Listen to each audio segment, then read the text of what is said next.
नमस्कार। आज हम एक ऐसी विचारधारा की जड़ों तक जा रहे हैं जिसने पिछली 3 सदियों में पश्चिमी दुनिया की सोच और समाज को गहराई से बदला है, उदारवाद। और खास तौर पर हम इसकी शुरुआती रूप यानी शास्त्रीय उदारवाद को समझने की कोशिश करेंगे। हाँ, बिल्कुल। हमारे पास जो स्रोत है वो एक अकादमिक दस्तावेज के कुछ हिस्से हैं। ये हमें बताते हैं कि ये विचारधारा कहाँ से आई, इसकी खास बातें क्या थीं और ये कैसे विकसित हुई।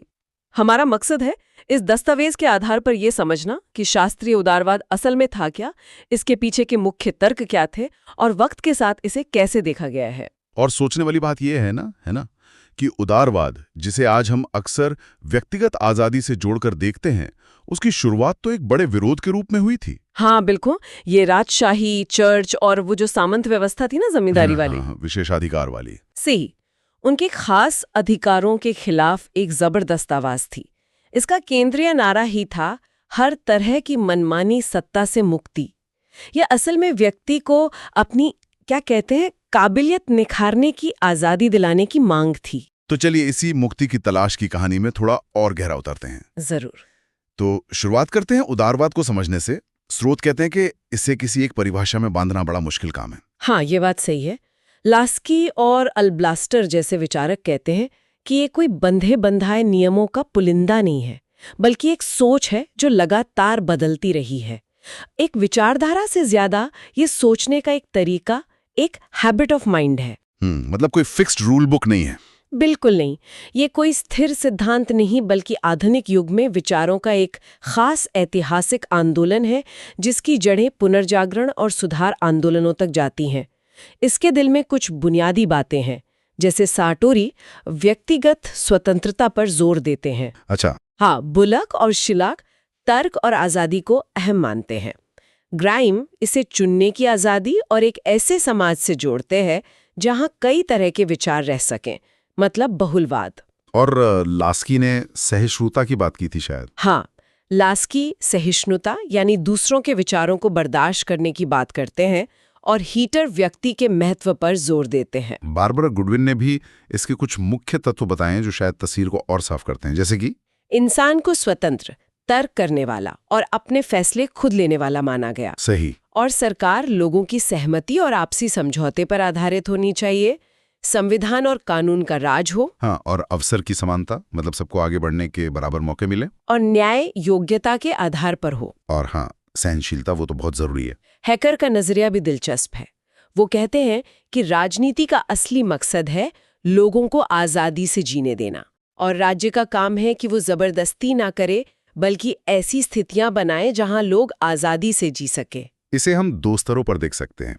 एक तो संकीर्ण स्तर पर, जो सिर्फ राजनीति और अर्थव्यवस्था पर ध्यान देता है, और दूसरा एक व्यापक नजरिया जो इसे एक पूरी सोच मानता है, जो इंसान के नैतिक, धार्मिक, सामाजिक, आर्थिक और राजनीतिक रिश्तों सब पर असर डालती है। हाँ, इसमें फिर धर्मनिरपेक्षता, व्यक्तिवाद, खुला व्यापार, राजनीतिक आजादी और सरकार की सीमित भूमिका जैसी बातें आ जाती हैं। अच्छा, तो अब ये देखते हैं कि ये विचारधारा पैदा कैसे हुई, मतलब इसका उदय कैसे हुआ। देखिए, ये यूरोप में तब उभरी जब पुनर्जागरण हो और सुधार आंदोलन माहौल बना रहे थे। सामंतवाद यानी वो जमींदारी व्यवस्था वो कमजोर पड़ रही थी। हाँ हाँ। और इंग्लैंड और यूरोप में ताकतवर राष्ट्र राज्य बन रहे थे। और ये उस बढ़ते हुए मध्य वर्ग की उम्मीदों को भी दिखाता है। व्यापारी, पढ़े लिखे लोग, वो जो बाद में पूंजीपति वर्ग बना। बिल्कुल।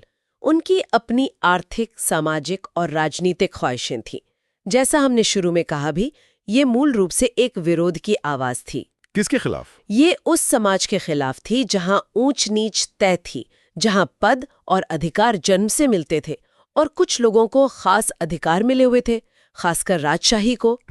तो मुख्य नारा था आजादी, हर उस ताकत से आजादी जो मनमाने ढंग से काम कर सकती थी, और व्यक्ति को अपनी काबिलियत पूरी तरह विकसित करने की आजादी। ये हर तरह की स्वतंत्रता की मांग थी, सोचने की, धर्म की, समाज की, संस्कृति की, राजनीति की और अर्थव्यवस्था की भी। जॉन हॉलोवेल ने शास्त्रीय उदारवाद की कुछ खास बातें बताई हैं जिन्हें समझना जरूरी है। इन्हें एक एक करके रटने के बजाय शायद हम देख सकते हैं कि ये सब मिलकर एक खास दुनिया का नजरिया कैसे बनाती हैं। हाँ, ये अच्छा तरीका है। देखिए, हॉलोवेल की बातों का सार ये है, सबसे पहले इंसान अपने आप में महत्वपूर्ण है और सब लोग रूहानी तौर पर बराबर हैं। ठीक है। दूसरा, व्यक्ति अपनी मर्जी का मालिक है, उसकी इच्छा स्वायत्त है। तीसरा, ये माना गया कि इंसान मूल रूप से तर्कसंगत है और अच्छा है। हाँ, अच्छा है। ये विश्वास कि इंसान अच्छा है, ये काफी आशावादी लगता है। हाँ, वो तो है। चौथा, व्यक्ति के कुछ ऐसे अधिकार हैं जो कोई छीन नहीं सकता।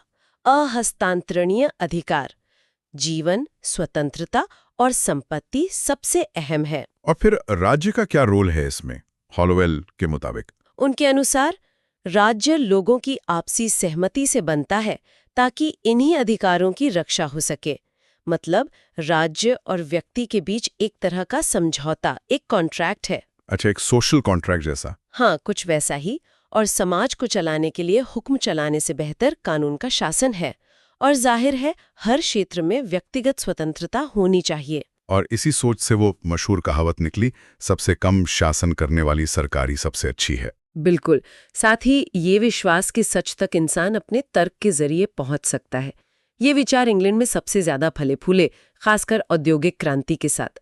बाद में उदारवाद दो धाराओं में बटा, एक शास्त्रीय या नकारात्मक उदारवाद जिस पर हम आज बात कर रहे हैं, हाँ। और दूसरा कल्याणकारी या सकारात्मक उदारवाद। तो चलिए अब इस शास्त्रीय या जिसे नकारात्मक उदारवाद भी कहते हैं, इसकी विचारधारा में और गहरा गोता लगाते हैं। इसके और भी नाम है ना? हाँ, इसे व्यक्तिवादी उदारवाद, अहस्तक्षेप यानी लेज़े-फेयर उदारवाद या मुक्त बाजार उदारवाद भी कहते हैं। और इसके पीछे कई बड़े नाम हैं। बिल्कुल।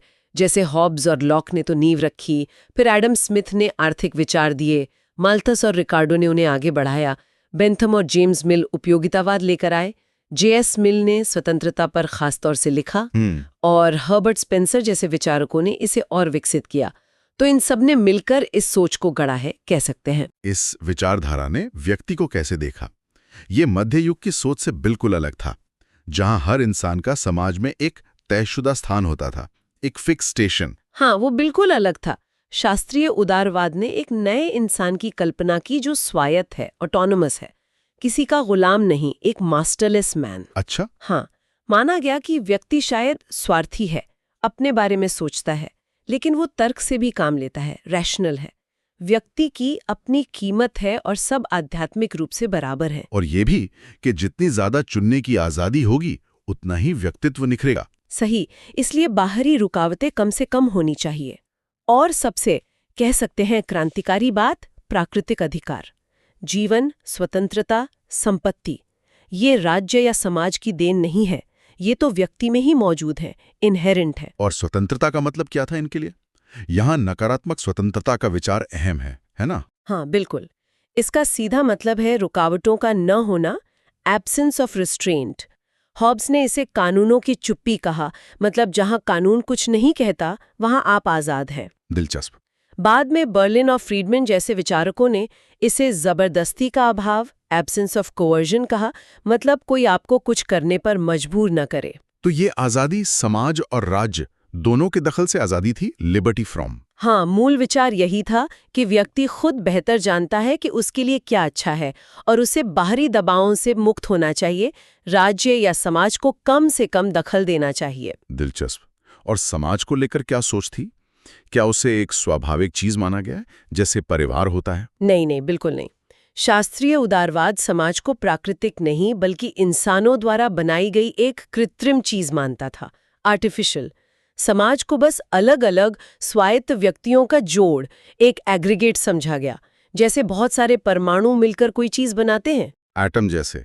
मतलब समाज का अपना कोई हित नहीं, बस उसमें रहने वाले लोगों के हितों का जोड़। बिल्कुल। बेंथम ने तो समाज को एक काल्पनिक निकाय, एक फिक्टिशियस बॉडी तक कह दिया था। ये माना गया कि समाज व्यक्तियों के बीच एक समझौते पर टिका है और इसका मकसद सिर्फ व्यक्तियों के अपने लक्ष्यों को पूरा करने में मदद करना है। मैकफर्सन ने इसे मुक्त बाजार समाज कहा था, है ना? हाँ, फ्री मार्केट सोसाइटी, एक ऐसी जगह जहां अपने अपने हितों को साधने वाले सेल्फ इंटरेस्टेड लोग मिलते हैं और लेन देन करते हैं। तो ये व्यक्ति और समाज पर विचार थे। अब जरा अर्थव्यवस्था की बात करते हैं। शास्त्रीय उदारवाद का आर्थिक पहलू, जिसे राजनीतिक अर्थव्यवस्था कहा गया, वो कैसे विकसित हुआ? इसकी शुरुआत फ्रांस में फिजियोक्रेट्स नाम के एक समूह से मानी जाती है।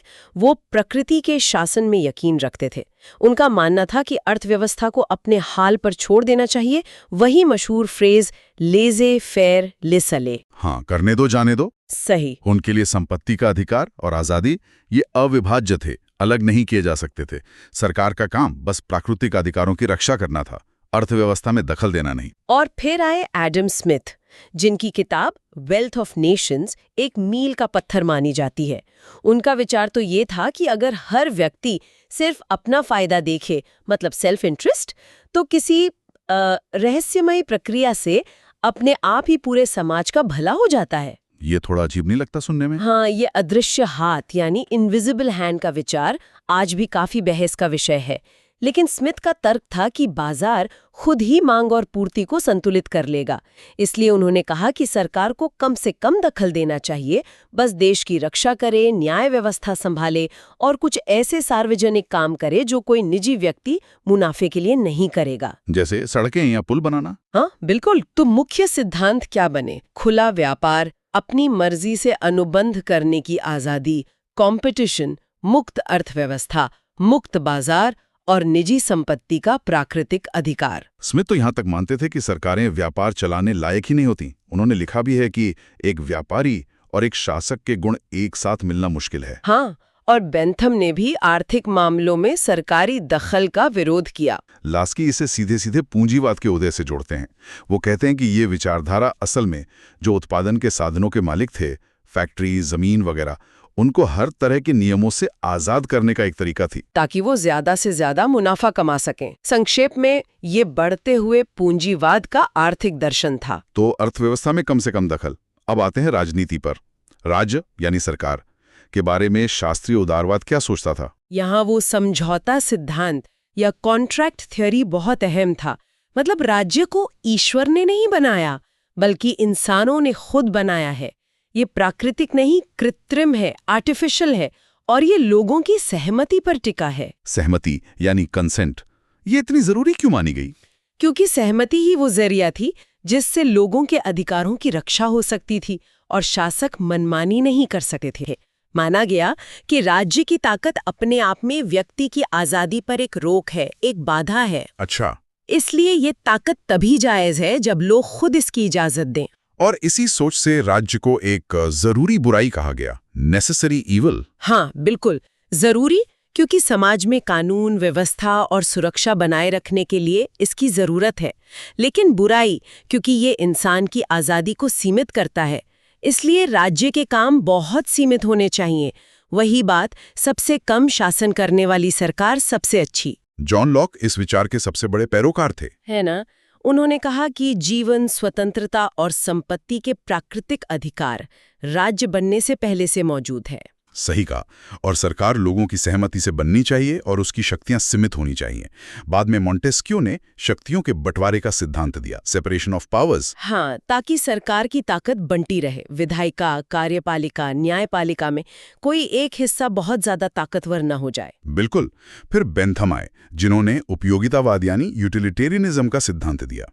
ये इस विचार पर आधारित था कि वही काम सही है जिससे से ज्यादा लोगों को ज्यादा से ज्यादा खुशी मिले। Greatest happiness of the greatest number. हाँ, राज्य को खुशी हासिल करने का एक साधन माना गया और कानून को उपयोगिता का। बेंथम के लिए भी राज्य स्वभाव से नकारात्मक था, लेकिन उन्होंने वोट देने का अधिकार, गुप्त मतदान जैसे लोकतांत्रिक सुधारों का समर्थन किया। क्यों? क्योंकि उन्हें लगा कि इनसे ज्यादा लोगों की खुशी बढ़ेगी। और जेएस मिल का जिक्र करना तो जरूरी है, खासकर उनकी किताब ऑन लिबर्टी। हाँ बिल्कुल। मिल ने सोचने, बोलने और अपने तरीके से जीने की आज़ादी की जोरदार वकालत की। उनका मानना था कि इंसान का व्यक्तित्व तभी पूरी तरह खिल सकता है जब उसे आज़ादी मिले। मिल ने भी स्वतंत्रता को मुख्य रूप से रुकावटों के न होने के तौर पर देखा, एब्सेंस ऑफ रिस्ट्रेंट। हाँ, और उन्होंने इंसानी कामों को दो हिस्सों में बांटा था। एक वो जो सिर्फ खुद को प्रभावित करते हैं, सेल्फ रिगार्डिंग, और दूसरे वो जो दूसरों पर असर डालते हैं, अदर रिगार्डिंग। अच्छा, ये दिलचस्प है। उनका कहना था कि जो काम सिर्फ खुद तक सीमित है, उनमें व्यक्ति को पूरी आज़ादी होनी चाहिए। राज्य या समाज तभी दखल दे सकता है जब किसी के काम से दूसरों को सीधा नुकसान पहुंच रहा हो। मिल को बहुत डर था कि राज्य की बढ़ती ताकत व्यक्तिगत स्वतंत्रता को खत्म कर देगी। L.T. हॉबहाउस ने इन सभी विचारों को समेटते हुए शास्त्रीय उदारवाद की कुछ और सिद्धांत भी गिनाए हैं, जैसे नागरिक स्वतंत्रता यानी कानून का राज। हाँ, आर्थिक स्वतंत्रता यानी संपत्ति और अनुबंध का अधिकार, और राजनीतिक स्वतंत्रता यानी जनता की सर्वोच्च शक्ति और सरकार की जवाबदेही। उन्होंने अंतर्राष्ट्रीय स्वतंत्रता और सैन्यवाद के विरोध का भी जिक्र किया था। क्यों? सैन्यवाद का विरोध क्यों? क्योंकि शुरुआती पूंजीवाद को व्यापार फैलाने के लिए शांति और अंतर्राष्ट्रीय सहयोग की जरूरत थी, युद्ध की नहीं। समझ गया। लेकिन जाहिर है ये विचारधारा बिना आलोचना के तो नहीं रही होगी। नहीं, बिल्कुल नहीं। एक बड़ी आलोचना ये है कि बहुत अस्पष्ट है, एमॉर्फिस है, मतलब इसका कोई एक ठोस निश्चित रूप नहीं है। हाँ, स्रोत भी यही कहते हैं। इसे कई बार एक दूसरे के खिलाफ मकसदों के लिए भी इस्तेमाल किया गया है और इसमें कोई साफ नैतिक दिशा नहीं दिखती। सही। और उदारवादी कहे जाने वाले विचारकों जैसे फॉक्स, बेंथम, मिल, बाद में केन्स के विचारों और कार्यक्रमों में भी काफी फर्क रहा है। यह अस्पष्टता कई बार कह सकते हैं ताकतवर लोगों को अपने फायदे के लिए इसका इस्तेमाल करने का मौका देती है। दूसरी बुरी आलोचना इंसान और समाज को देखने के इसके नजरिए पर है। क्या इंसान वाकई सिर्फ स्वार्थी और अलग थलग होता है? हाँ, ये एक बड़ा सवाल है। समाजवादी विचारक कहते हैं कि नहीं, इंसान स्वभाव से सामाजिक है और सहयोग करना चाहता है। शास्त्रीय उदारवाद पर यह आरोप है कि इसने इंसान का एक अधूरा चित्र पेश किया और समाज की जो जटिल बनावट है उसको ठीक से नहीं समझा। और एक और बेहद अहम आलोचना कि ये पूंजीपति वर्ग का दर्शन है। बिल्कुल।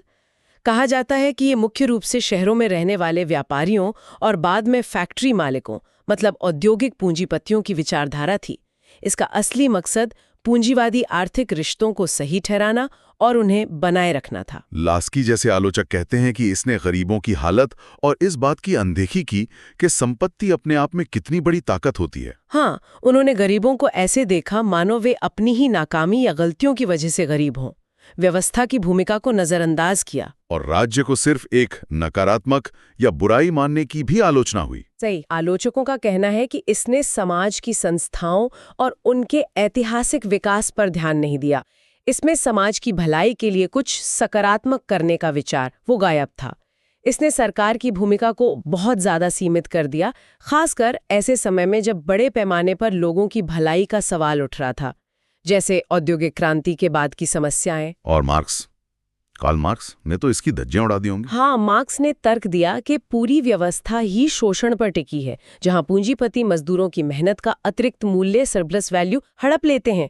मार्क्स के मुताबिक नकारात्मक उदारवाद ने असल में इस शोषण को छुपाने का नहीं, बल्कि उसे एक तरह से जायज ठहराने का काम किया। तो काफी तीखी आलोचनाएं हैं, लेकिन इन सब के बावजूद क्या शास्त्रीय उदारवाद का कोई सकारात्मक योगदान भी रहा?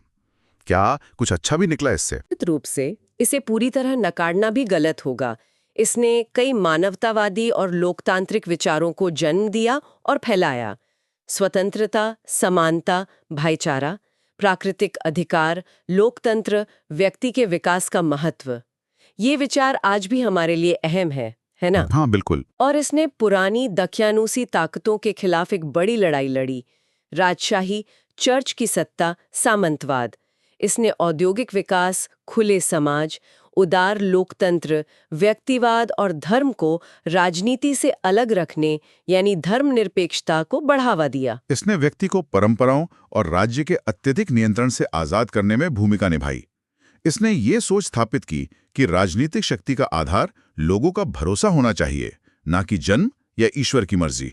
लेकिन हाँ, ये भी सच है कि 19वीं सदी के आखिर तक इसे मार्क्सवाद जैसी नई विचारधाराओं से चुनौती मिलने लगी और इसके अपने अंदरूनी विरोधाभास भी सामने आने लगे। औद्योगिक समाज की नई समस्याओं जैसे गरीबी और असमानता का इसके पास कोई संतोषजनक जवाब नहीं था। तो फिर क्या हुआ? धीरे धीरे इसकी जगह कल्याणकारी या सकारात्मक उदारवाद ने ले ली, जो मानता था कि राज्य को लोगों की भलाई के लिए सक्रिय भूमिका निभानी चाहिए, सिर्फ पुलिस और जज बनकर नहीं रहना चाहिए। फिर भी क्या आज के दौर में 21वीं सदी में शास्त्रीय उदारवाद के विचारों की कोई प्रासंगिकता बची है? मेरे ख्याल से हाँ। देखिए, आज जब हम दुनिया भर में सत्तावादी सरकारों का उभार देख रहे हैं, नागरिक स्वतंत्रताओं पर हमले देख रहे हैं, हाँ, ये तो हो रहा है। तो उदारवाद के मूल सिद्धांत जैसे कानून का शासन, व्यक्तिगत आजादी, सरकार की सीमित शक्ति, इनकी अहमियत और नाजुकता दोनों का एहसास होता है। ये हमें याद दिलाता है कि ये आज़ादियाँ कितनी मुश्किल से हासिल हुई हैं और इन्हें बचाए रखना कितना ज़रूरी है। तो अगर हम आज की चर्चा को समेटें, शास्त्रीय उदारवाद का केंद्र बिंदु था व्यक्ति, उसकी तर्क करने की क्षमता और उसके वो अधिकार जो कोई छीन नहीं सकता, खासकर जीवन, स्वतंत्रता और संपत्ति। हाँ, और इसने आज़ादी को मुख्य रूप से नकारात्मक रूप में देखा, यानी बाहरी रुकावटों, खासकर राज्य के दखल से मुक्ति। इसने अर्थशास्त्र में अहस्तक्षेप और एक सीमित राज्य की वकालत की, जिसे एक जरूरी बुराई समझा गया। और ऐतिहासिक रूप से ये सामंतवाद और राजशाही के खिलाफ एक क्रांतिकारी ताकत थी, जिसने पश्चिमी समाज को आधुनिक बनाने में अहम भूमिका निभाई। बिल्कुल। और जाते जाते एक सवाल सोचने के लिए छोड़ जाते हैं। शास्त्रीय उदारवाद का मुख्य जोर व्यक्ति को राज्य की बेलगाम ताकत से बचाना था। आज के डिजिटल युग में, जहां डेटा इकट्ठा करना, निगरानी रखना आम बात है और समाज पहले से कहीं ज्यादा जटिल हो गया है, व्यक्तिगत स्वायत्तता और राज्य की भूमिका के बीच वो संतुलन कहाँ है? क्या शास्त्रीय उदारवाद के 250-300 साल पुराने सिद्धांत आज की नई चुनौतियों को समझने में हमारी कोई मदद कर सकते हैं? ये वाकई सोचने वाली बात है। इस पर विचार करना दिलचस्प होगा।